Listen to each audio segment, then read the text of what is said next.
የመለስ አሟሟት አነጋጋሪ ሆኖ አልፏል። ለማስረጃም የሚያቀርቡት በካምፕ ዴቪድ ስብሰባ ወቅት አጠገቡ የነበረው የጋናው ፕሬዝዳንት ዶክተር አታ ሚልስ ከመለስ ጥቂት ቀደም ብሎ በመሞቱ ነበር። መለስን የገደለው የአበበ ገላው ድምፅ ነው ብለው የሚከራከሩም ተደምጠዋል። በእርግጥ አበበ ገላው በካምፕ ዴቪድ ስብሰባ ላይ በከፍተኛ የተቃውሞ ድምፅ መለስን ማስደንገጡ ትኩረት የሳበ ዜና ለመሆን በቅቶ ነበር። መለስን ለሞት አብቅቶታል ተብሎ ግን አይታመንም። የመለስ አደነጋገጥ አስቂ ቢሆንም የአበበ ገላው መብረቃዊ ድምጽ ደግሞ ማንንም ቢሆን ሊያስደነግጥ የሚችል ነበር። ቃላቱ የተስፋዬ ገብረአብ ዘብሔረ ኦሮሞ ወኤርትራ ናቸው። የስደተኛው ማስታወሻ በተሰኘው መጽሐፉ ውስጥ ይገኛሉ።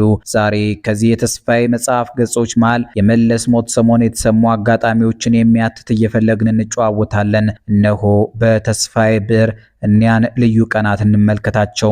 ገና ከመነሻው መተካካት የተባለው መርሃ ግብር የተነደፈው ከመለስ መታመም ጋር ተያይዞ ነበር። የመተካካቱ ፕሮግራም አቅጣጫ ቢስ ለመሆን የበቃውም ድብቅ አጀንዳ ስለነበረው ነው። በጥንት ዘመን መሪዎች ሲሞቱ አሽከሮቻቸው አብረው ከነህይወታቸው ይቀበሩ ነበር። መለስ ጓደኞቹን ወደ መቃብር ይዞ ባይወርድም በመተካካት ስም ያልፈለጋቸውን ገለል ለማድረግ ሞክሮ ነበር። የመተካካት ወሬውን ተከትሎ የመለስ ጤንነት በፍጥነት እያሽቆለቆለ ሄደ። የጤንነቱ መበላሸት በውጭ ሀገራት ሚዲያዎች መነገር በጀመረ ሰሞን መለስ የፖለቲካ ቢሮ አባላቱን ሰብስቦ ታምም ያለው ደክሞኛል አሳርፉኝ ሲል ጠየቀ።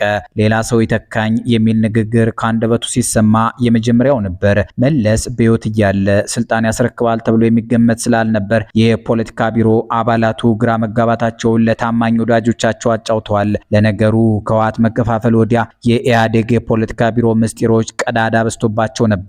እድሜው አጭር መሆኑን ለመለስ እቅጩን የነገሩት የቻይና ሐኪሞች ናቸው ይባላል። የያዘው በሽታ ካንሰር መሆኑንና በሕክምናም ቢሆን ዘለግ ያለ ጊዜ መቆየት እድሉ በጣም ጠባብ መሆኑን እርግጠኛ ሆነው ነገሩት። ይህን ካወቀም በኋላ እንኳ መለስ የቀረው እድሜ በቀናት እስከሚቆጠሩ ድረስ እንደ ጤነኛ ሰው ስራው ላይ ነበረ። የውጭ ጉዞዎችን ሲያደርግ በስብሰባ ሲገኝና ተረጋግቶ እንግዶችን ሲቀበል ምድር ሊሰናበት ቀጠሮ የተቆረጠለት ሰው አይመስልም ነበር። ከኖረበት መኖሪያ ቤት የዝውውር ደብዳቤ የደረሰው እንኳ አይመስልም ነበር።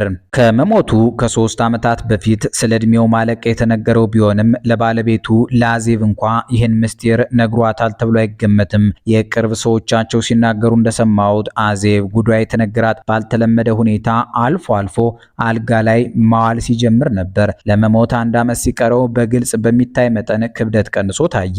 በእርግጥ አዜብ ከባሏ ርቃ ነበር። ከባድ የስኳር በሽታ ያለበት ኮካኮላ ሲጠጣና ሲጋራ ሲያቦን የምግብ ጥንቃቄ እንደማይወስድ የቆየ የጉበት ካንሰር እንዳለው ደሙን እያስቀየረ እንደሚኖር ሌሎች ደባል አመሎችም እንዳሉት በሚገባ ብታውቅም እንደ ደጋጎቹ ሚስቶች የባሏን ጤና ለመንከባከብ ጊዜ አልነበራትም ተብላ ትታማለች። በእርግጥ የጊዜ ጥረት ነበረባት። በማይመለከታት የመንግስት መስሪያ ቤቶች እጇን እያስገባች ስታምስ መዋል ለራሷ የሰጠችው ዕለታዊ ስራ ነበር። ከሀገር ውስጥና ከውጭ የተጨናነቀ የንግድ መረቧን ማጣደፍ ነበረባት። ሐሜቱ እንኳ ከዚያም በላይ ከፍ ያለ ነው። ጉበቱና ከስኳሩ በከፋ የሰውየው ዋና በሽታ እሷው ነበረች የሚሉ አሉ። ደረጀ ደስታ ዋሽንግተን ዲሲ በሚታተም ወራዊ ጋዜጣው እንዳሰፈረው ሴትዮዋ እንደ መሪ ሚስት ለክብሩ አልሆነችለትም። ከእንግዶች ፊት ጭምር ታሸማቀቀውና ታሳፍረው ነበር። መለስ ለመሞት 1 ዓመት ሲቀረው በስራ አስፈጻሚ ስብሰባ ላይ ያልተጠበቀ አጀንዳ አነሳ። ስልጣን መልቀቅ እንደሚፈልግና የቀረውን እድሜውን በመጻፍና በማስተማር በተለይም በኢህአዴግ የትምህርትና የምርምር ማዕከል ውስጥ ማገልገል እንደሚፈልግ ሐሳብ አቀረበ። ከተፈራ ዋልዋ ከህላዊ ዮሴፍና ከታደሰ ጥንቅሹ በቀር ሌሎቹ የፖለቲካ ቢሮ አባላት የመለስን ሐሳብ አጥብቀው ተቃወሙ። መለስ ተቃውሞውን በዝምታ አዳምጦ ሲያበቃ ብዙም ሳይከራከር እንደተቀበለው ሰምቻለሁ። መልካም ውሳኔያችሁን እቀበላለሁ፣ ባዮሎጂ ግን ስራዋን ትሰራለች፣ ጊዜው ሲደርስ ሁሉንም እናየዋለን አላሉ። ይህን ስሰማ አንዳንድ ነገሮች አሰብኩ። አንድም መለስ በዚያን ወቅት ከነተፈራ ዋልዋ ቡድን ባልተለመደ ሁኔታ ከፍተኛ ግፊትና መዳፈር ሲሰነዘርበት ስለነበረ በስራ አስፈጻሚ ውስጥ ያለውን ድጋፍ ለመፈተን ወዳጅና ጠላቱን ለመለየት ሊሆን ይችላል ብዬ አሰብኩ። በሌላ በኩል መለስ የሚለው እውነት ከሆነ ከበድ ያለ የጤና ችግር አጋጥሞታል ማለት ነው የሚል ብዥታ ውስጥ ገባው። ምናልባት እንደተለመደው ተቃዋሚዎቹን ለማዘናጋትና ለማጃጃል የለቀቁት ወሬ ሊሆን እንደሚችል መጠርጠር መጠርጠሬም አልቀረ። በዚያም ተባለ በዚህ በ18 ወራት ጊዜ ውስጥ እውነቱን አወቅነው። መለስ የምር ታሞ ኖሯል። እንደ ጸጉራም ውሻ አለ እየተባለ ወደማይቀረው ጥቁር አገር ነጎደ። መለስ እድሜው አጭር መሆኑን ለፖለቲካ ቢሮ አባላት ከተናገረ በኋላ ለሕክምና ብራሰልስ መመላለሱ በረከተ። ደረቅ ዳቦ በውሃ እያራሰ ብቻ እንደሚመገብ ተሰማ። ገጽታው በማዲያት ተሽጎረጎረ። ቆዳው ነጥቶ አልቢኖ አስመሰለው። ይህም የሚወስደው መድኃኒት ውጤት መሆኑን የሕክምና ባለሙያዎች ጠቆሙ። መለስ ዜናዊ በመጨረሻዎቹ ወራት መራመድ እንኳ ይቸገር እንደነበር መረጃዎች ይጠቁማሉ።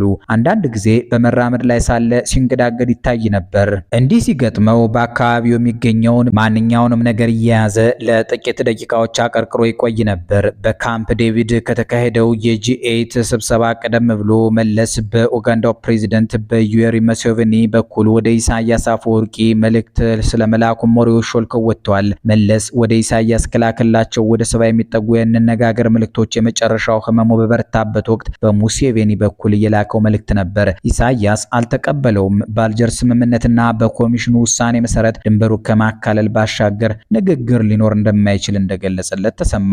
የኢትዮጵያ መንግስት መለስ ዜናዊ መሞቱን አምኖ ዜናውን ይፋ ያደረገው ነሐሴ 21 2012 ቢሆንም ትክክል የሞተው ግን ከ4 ወይም ከ5 ሳምንታት ቀደም ብሎ መሆኑ ይታመናል። ጓዶቹ የመሪያቸውን መሞት የደበቁበት በቂ ምክንያት እንዳላቸው ይታሰባል። ከጠበቁት ጊዜ ቀደም ብሎ ድንገት ስለሞተ ግርግር እንዳይነሳ ዝግጅት ማድረግ ነበረባቸው ይባላል። ኢሳት ቴሌቪዥን፣ ኢትዮ ሚዲያ፣ ኢትዮጵያን ሪቪው እንዲሁም ዶክተር ፍስሐ እሸቱ የመለስን መሞት ቀድመው ሲገልጹ ሰንብተው ነበር። በረከት ስምዖንና ስብሐት ነጋ ወደ ሚዲያዎች እየቀረቡ አስተባበሉ።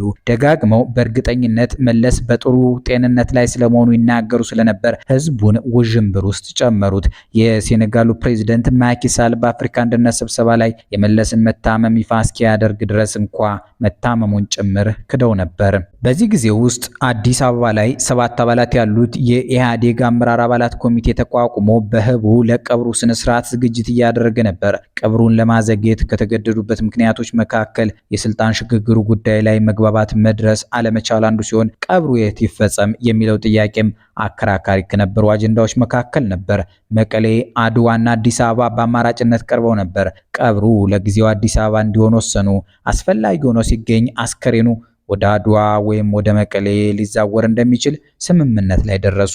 ይህን ተረካ እየጻፍኩ ሳለ በመለስ ፋውንዴሽን መመስረቻ ጉባኤ ላይ አስከሬኑ ወደፊት በሚቋቋመው የፋውንዴሽኑ የጥናትና የምርምር ማዕከል ሙዚየም ውስጥ ይቀመጣል ብለው ወሰኑ። ታላቁ ሌኒን ሲሞት አስከሬኑ እንደዚሁ በሞስኮ ሙዚየም ውስጥ ለአንድ 100 ዓመት ያህል ለህዝብ በሚታይ ሁኔታ ተቀምጦ ነበር። የኮሙኒስቱ ስርዓት ሲፈርስ የራሺያ መንግስት ሌኒን እንዲቀበር ወሰነ። ወያኔ 100 ዓመት ወደ ኋላ ተመልሶ እያሰበ ነበር። የመለስ አሟሟት አነጋጋሪ ሆኖ አልፏል። አድናቂዎቹ በድፍረት የአፍሪካ ቻይናን ግንኙነት ለማቋረጥና አፍሪካን ለመቆጣጠር እንዲያመቻቸው መለስን ገድለውታል ሲሉ ጽፈዋል። በእርግጥ መለስ በምን አይነት ምክንያት እንደሞተ የወያኔ መንግስት ይፋ ባለማድረጉ አሟሟቱ ወሬ በዝቶበት ነበር። መለስን የገደለው የአበበ ገላው ድምጽ ነው ብለው የሚከራከሩም ተደምጧል። በእርግጥ አበበ ገላው በካምፕ ዴቪድ ስብሰባ ላይ በከፍተኛ የተቃውሞ ድምጽ መለስን ማስደንገጡ ትኩረት የሳበ ዜና ለመሆን በቅቶ ነበር።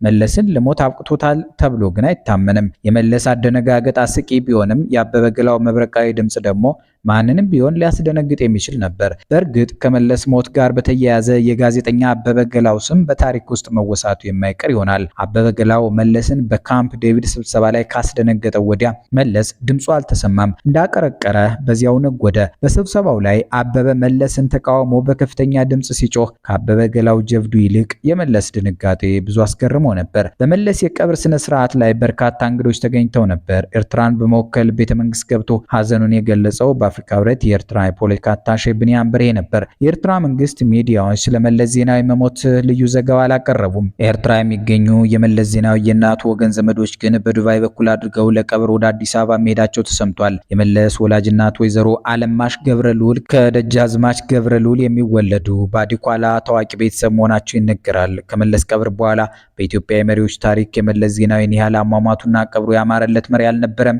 የሚል አነጋገር ተደምጧል። ይህ አባባል ተጋኗል። ተጋኗል። መለስ ሞቶ ሳለ ቤተሰቡ ከአንድ ወር በላይ ሐዘኑን ደብቆና አውጦ እንዲቆይ መደረጉ አሟሟቱን ክፉ ያደርገዋል። በወግ በማዕረግ መታመሙ ለህዝብ ቢገለጽ አሟሟቱ የሚያማረ በሆነ ነበር። ህመሙ ምን እንደነበርና አሟሟቱ ለህዝብ አለመገለጹ ሁሉ ነገር በድብቅ መፈጸሙ ሲታሰብ አማረለት ሳይሆን ጎደለበት ማለት እውነት ይሆናል። ስለ አሟሟቱና ህመሙ በርካታ መላምቶች እንዲነገሩም አድርጓል። የመለስ አስከሬን ቦሌ አየር ማረፊያ ደርሶ ሐዘን ሲደረግ አዜብ አልጋው ባዶ ሆነ እያለች ስታለቅስ ተሰምታለች።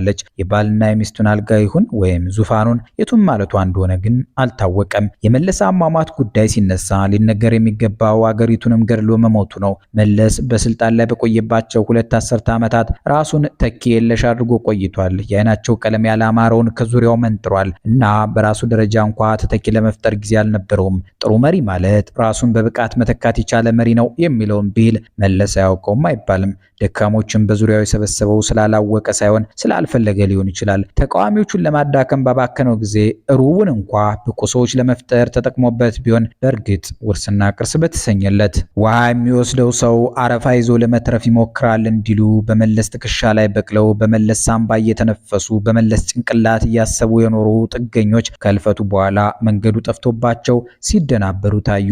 አንዳንዱ መምሸቱን ተርቶ ያገኘውን እየቦጨቀ በስንብትና በትምህርት እያሳበበ እግሩን አወጣ። ባለቤቱ መንገድ ላይ እንደሞተበት ታማኝ ፈረስ የመለስን መመለስ የሚጠብቅም አልጠፋ።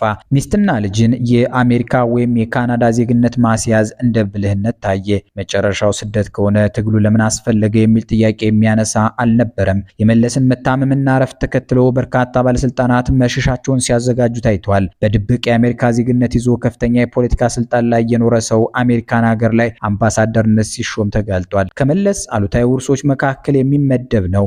የመለስ አስከሬን በኢትዮጵያ ባንዲራ ተሸፍኖ መታየቱ የተቃዋሚ ጋዜጠኞችን ትኩረት ስቦ ነበር። መለስ በአንድ ወቅት ጨርቅ ብሎ ያጥላላው ባንዲራ በመጨረሻ ለክብሩ ሆነለት ሲሉ አብጠለጠሉት። መለስ የተናገራት ባንዲራ ጨርቅ ነው ንግግር እስከ መቃብሩ ተከትላ ወረደች። አስታውሳለሁ በወቅቱ ጳውሎስ ኞኞ ረጋ በሉ ባንዲራ በእርግጥም ጨርቅ ነው የሚል መጣጥፍ አዲስ ዘመን ጋዜጣ ላይ ቢያስነብብም ጩኸቱ ሊረግብ አልቻለም ነበር። መቼም ለፕሮፓጋንዳ ተመቸችና ተጋነነች እንጂ ባንዲራ ጨርቅ መሆኑ እውነት ነው። ደርግ ቀደም ብሎ ወያኔ በባንዲራችን ማሽላ ቋጠረበት ብሎ ቀስቅሶበት ስለነበር ተገጣጠመ።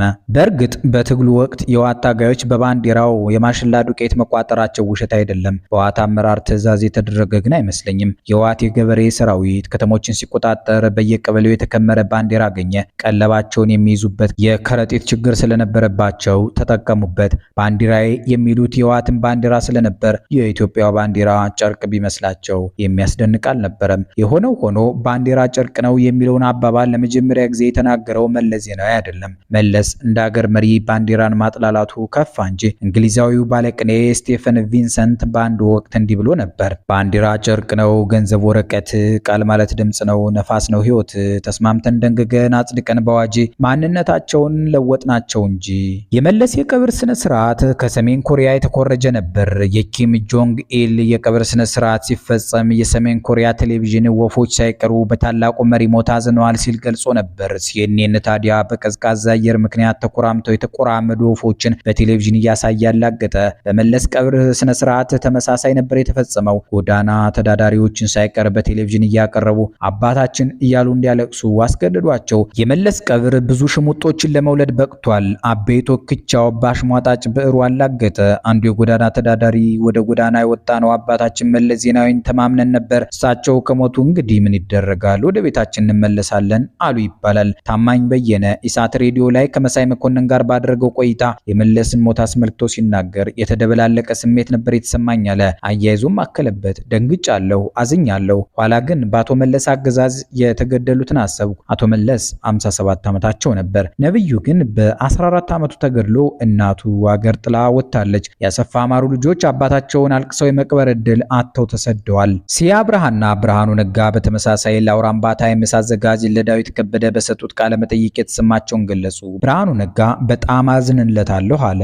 እና አብራራ። ፍጹም ኋላ ቀር የሆነ የአምባገነንነትን ግርሻ ተሸክሞ የጊዜውን ዘመናዊ አስተሳሰብ ሳይቀበል የሞተ አሳዛኝ መሪ አድርጌ ነው የማየው። ሲኤ በበኩሉ የመለስን እልፈት ስሰማ በጣም ነበር ጸጥ ያልኩት ሲል ለዳዊት ነገረው። አብሮ ካንተ ጋር ያደገና የቆየ ሰው ሲያልፍ የፖለቲካ ልዩነት ስለተፈጠረ ተብሎ ያንን በሙሉ ማጥፋት መርሳት አይቻልም። ሰዎች ነን። የተሰማኝ ስሜት መረበሽ ነው። አዲስ አበባ ላይ ሆነው ቃለመጠይቅ የሰጡ ምን ያህል የልባቸውን አውጥተው እንደተናገሩ በእርግጥ ማወቅ አይቻልም። ጋዜጠኛ ሳምሶን ማሞ እንዲህ ሲል ተሰምቷል። አገራችንን በዓለም ደረጃ እንድትታወቅ ያደረገ መሪ አጣን። ጠረጴዛ ላይ እየተኛ የሚመራ መሪ ኢትዮጵያ ውስጥ አላየንም ነበር። መሐመድ አላሙዲ ቀኝ እጄን እንዳጣው ነው የሚቆጥረው ብሎ ሲናገር፣ ብርቱካን ሚደቅሳ የአሜሪካ ሬዲዮ ላይ ቀርባ ተስፋ ሰጪ መሪ አልነበሩም ማለት አልችልም፣ ግን ደግሞ ያንን ተስፋ ከዳር ያደረሱ መሪ አልሆኑም፣ በመሆኑም ያሳዝናል አለች። ጋዜጠኛ ኤልያስ ክፍሌ የመለስን ሞት አስመልክቶ ድረገጹ ላይ ባሰፈረው ጽሑፍ አምባገነኑ የጫት ሱሰኛ መለስ ዜናዊ ሲል ገለጸው። በተመሳሳይ ክንፉ አሰፋ በድረገጹ ላይ ባሰፈረው ጽሑፍ አቶ መለስ የሚቃወማ ወገኖች ላይ ከህገወጥ ግድያ ባሻገር የሞት ቅጣት ሲያስወስኑ ሰንብተው ሞት ከፈረዱባቸው ሰዎች ቀድመው ነጎዱ ሲል ተቸ። አርቲስት ትዕግስት ወይሶ ጥቁር ለብሳ እያለቀሰች በቴሌቪዥን የተናገረችው ግን መለስን የአገር መሪ ሳይሆን የጎዳና ተዳዳሪ ያስመስሎት ነበር። እንዲህ አለች። የመለስ ነገር ተወርቶ የሚያልቅ አይደለም። ብዙ መከራ ነው የተሸከመው። ለመልኩ አይጨነቅም፣ ለነፍሱ አይጨነቅም። በቀን ውስጥ ምን ያህል ጥሩ ምግብ ያገኝ እንደነበር እንኳን አይታወቅም። ጸጉሩ ተንጨባሮ ታየዋለህ። ቀበቶውን ሳያስር እንኳ አይቼዋለሁ። ክቡራትና ክቡራን ታዳሚዎቻችን ተስፋዬ ገብረአብ የስደተኛው ማስታወሻ በተሰኘው መጽሐፉ ላይ መለስ ዜናዊንና የሞታቸውን ሰሞን እንዲህ ባለ መንገድ ነበር የገለጻቸው። አጠቃላይ ሐሳቡ የጸሐፊው እንጂ የኛ የተቋማችን እንዳልሆነ አስታውሰን እንሰናበት። ሰናይ ጊዜ